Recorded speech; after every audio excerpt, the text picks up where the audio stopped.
Hoi hoi folks, good morning, good afternoon and good evening wherever you are in the world. My name's Sean, aka Uncle Frogface, and welcome to today's video.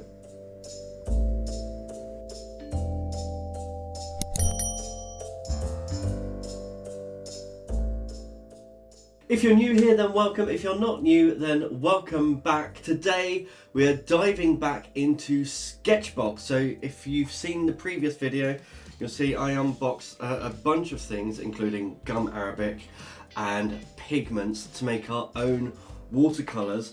So I made two in the last video to show one standard primary colour, one mixed colour. Since then I have been busy. So let me turn the camera around and we'll get into it, and we'll create a piece of artwork today using not just the supplies that came in the box, but also the Q Pixel app as well, which is a month free with this box, and I believe future boxes as well. Been having a little bit of a play around with it. I've come up with a design that I want to tackle today and get started on. So what are we waiting for? Let's get stuck in.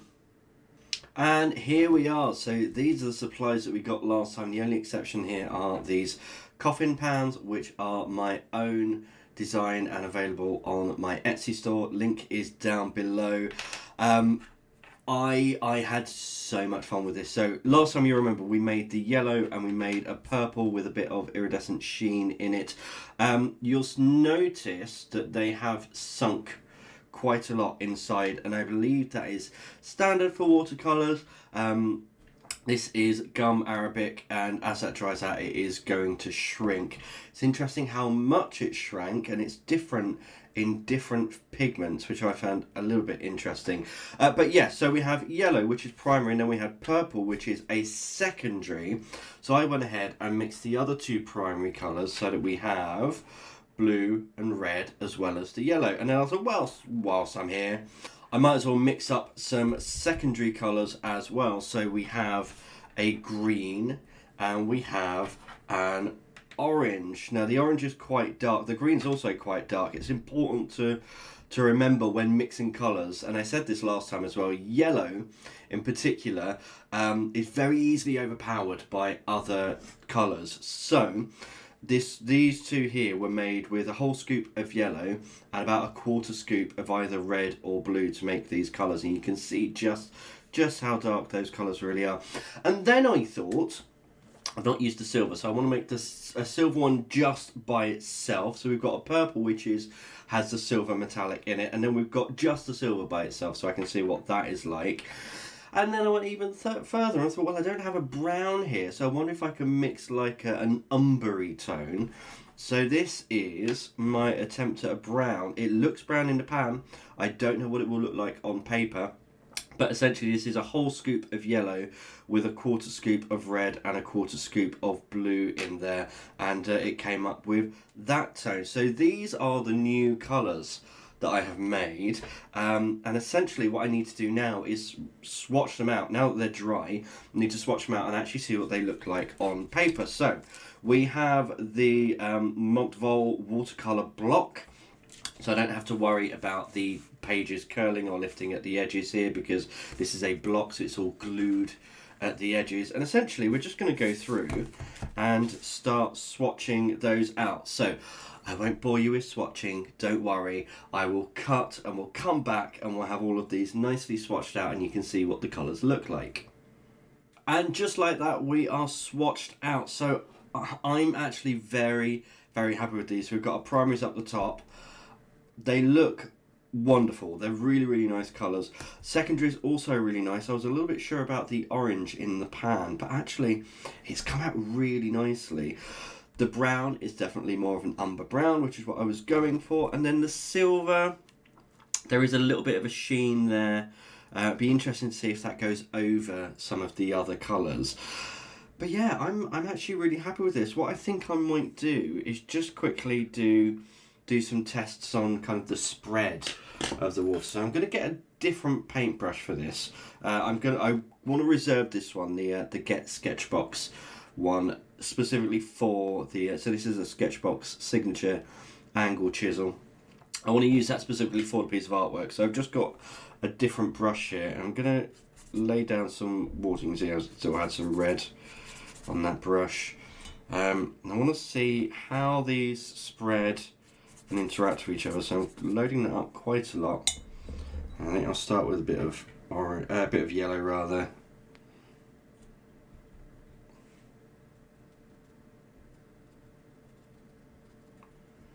Just want to try a bit of wet in wet and see how it goes.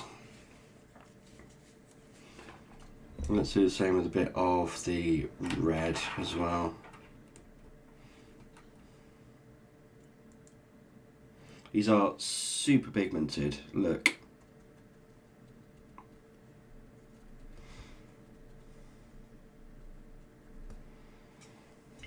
And then if I get a nice clean... Oh yeah, did I forget to mention that the coffin pans tessellate and fit together? I'm sure I mentioned that a bunch of times by now. There we go. Just mixing together. Okay, so wet in wet, that's definitely working. If I drag the yellow over towards the red, get a bit of a gradient going on. I quite like that, it's spreading nicely. I also want to try, if I get a thin brush, whether this silver goes over the other colours that I've got here. I'm going to pick up a fair amount, and then let's go over the blue. It's kind of there, but not massively. Oh, hold on, is that, or is that, I think that's reactivating the paint underneath, so it's mixed with the paint underneath. Yeah, I mean, there's a little bit of shine to it. I think that one's definitely more for mixing into the paints, have a little bit more of an iridescent metallic shine. I can definitely see it in the purple. There is definitely the little flecks of silver going through it. Okay, interesting. Right, so what I need to do is set up to use the QPixel app, and for that I need to lay down a piece of black paper as a backing, set this up in the middle, and then I've created a piece of artwork which I'm going to show you right now.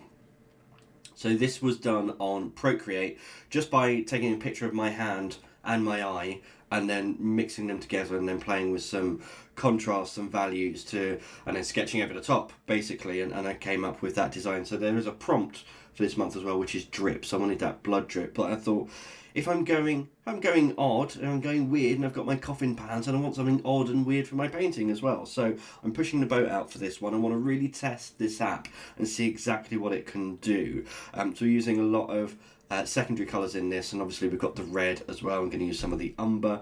I thought the umber matches really well with the Copic multiliner, which of course is in brown and is a tiny one, so we get some very fine details with that.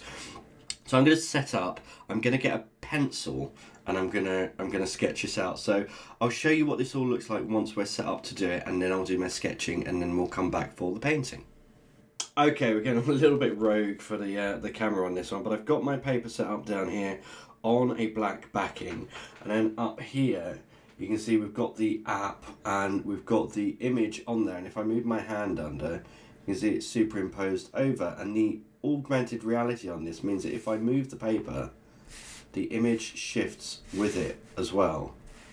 So this means that I can draw on here like that, and I can always see what it is that I'm drawing. It's really hard to focus on this, but yeah, so I am now going to get a pencil and I'm going to quickly sketch out what I'm doing on here. I've also, if I go on here, you can change the layers on here. So I went through and made this so that I can see basically just the outline, and that's what I'm going to be using to draw on here. So yeah, let me get that done and we'll come back and I'll show you what this looks like once it's all sketched in and finished.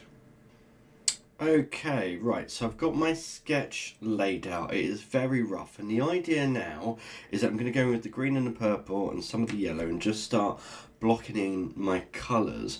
Once I've done that, I'm going to come in with the Copic multiliner and start adding some details, and then I'm going to add a bit of a background afterwards. I know generally you start with a background and work forward, but I'm doing it this way today instead. So I've gone with purple for all of the shadow colours, green for all of the fleshy colours, yellow is for the pupil of the eye, and I'm just going to be adding a bunch of details of this. Yeah, of course, we also have the red, but I'm going to add that afterwards. And I'm going to be trying this brush, the angle chisel, for most of this just to see how it goes. If that proves a little bit difficult, I will come in with some of my own brushes, some of my own finer watercolour brushes, and start doing those. But I think whilst we're using kind of big areas, I can afford to use this and see how it goes. I do also have the palette just up here as well, so I can mix some colours if necessary. But yeah, I think we're just going to go straight in and start blocking some of this out.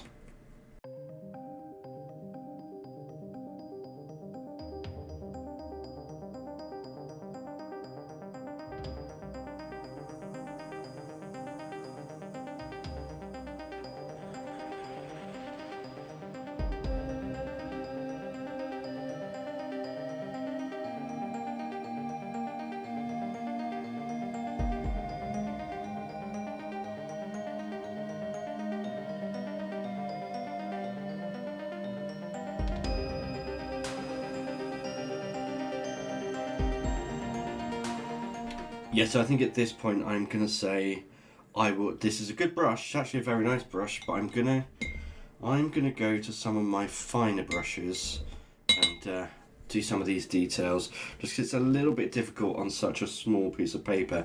I like how I'm getting different tones of purple through here using different viscosity of paint. The thicker it is, the nicer it is, honestly, the darker it's going. So, let me grab some brushes and I'll come back and fill in some more of this.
So I wanted to go for something creepy to go with my custom coffin watercolour pans. That's really not easy to say. But I think I've got there. I really enjoyed this. I really enjoyed using something that I had created myself to create something else. This is kind of art inception thing happening. This paintbrush that I was slightly concerned about, there was no reason to be concerned about it at all. Yes, it is slightly large for this amount of paper when I'm trying to do details, but it actually handles the wet media incredibly well. I'm very pleased with it. It's going in my permanent to keep collection. Of course, we have the Copic multi-liner as well. I found that the brown toners for this was actually very warm and worked really well with the colours that I had created, particularly this brown in the back. I think they married very well. But it's Copic multi-liner. but it's a Copic multi-liner. We know what these are like, we've had them before. It was a very fine one, but I really enjoyed using it for all of these textured details in here. Actually, I might add just a little bit more around the eye. But yeah, I'm very, very pleased with this. And of course, we've gone from using just pigments in pots and some gum arabic, and we've created our own art supply to create our own artwork with. I'm very, very happy, and potentially have found a new thing for me to do, making paints. Oh my dear, Andrew's going to be so upset with me. Anyway, I really hope you've enjoyed today's video, as always, and until next time, goodbye.